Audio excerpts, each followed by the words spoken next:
Hey everyone, just some thoughts on the market, sort of off the top of my head. Obviously, there's a lot of carnage out there. This isn't a good time to say, I told you so, or something like that, so I won't do that, but I will just say that markets have cycles to some extent. Even if you abstract the cycle concept out, some stocks do better than others, and some stocks do really poorly, and some stocks, even assets in general, do really well.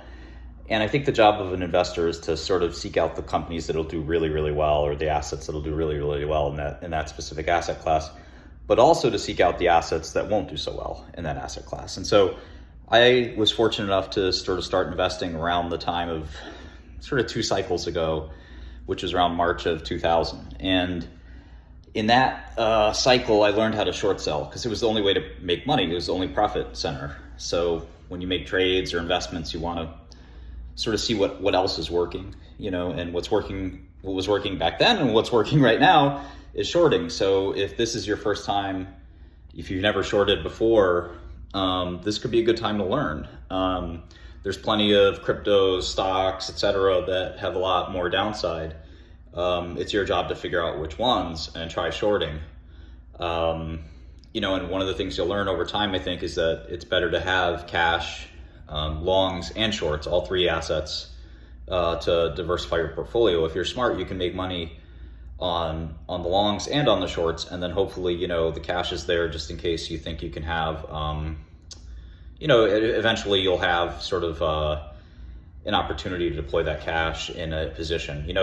One last thing is just, avoid doubling down at all costs. I think that's one of the best lessons I've learned is, most of the time doubling down is a mistake. This dollar cost averaging concept is something that doesn't really work that well. It's sort of like mathematically flawed for a number of reasons.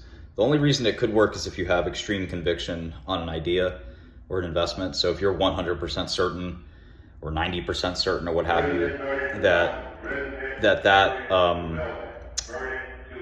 that investment's going to make it, then it could make sense for you to go ahead and double down or triple down. But almost all the time, there's a old saying called losers average losers.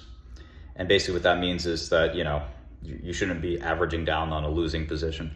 If anything, some great investors like to average up. So as the stock's going up, you can buy more. But in general, neither one has mathematical kind of significance. The important thing is that you have some diversity, I think, because you're going to be wrong on some stuff. And the second thing is to have some anti-beta properties. So you're going to be at the whim of the market or at the mercy of the market. And that's not a good place to be. You want to be in control of your portfolio, not the other way around. If you're feeling like your portfolio is controlling you right now, then this message is for you, right? Like this is a good wake-up call to ask yourself, do you want to control your own destiny, or do you want destiny to control you? And I think a long time ago I got to learn, which is fortunate. I have plenty of other investing lessons and mistakes that I've learned from, but one of the early lessons is that I got to receive and was very lucky to is that there's so many ways to win in the markets. Shorting is one way that you can get the beta out of your system. And again, I'll talk more about why I think beta is your enemy and why I don't think there's a central tendency in stock markets of long-term price appreciation. Even though we've seen that, at least in the US stock market, I don't think that net of taxes, net of inflation, and net of country sort of specific risk, that there is a natural tendency to rise that is any more than just a percent or 2. So again, try learning to short. It might feel like it's a little late, but I guarantee you there's a lot of stocks, cryptos, whatever, that are going to go to zero and have a lot more downside. So just to sort of keep that in mind, and I hope this helps.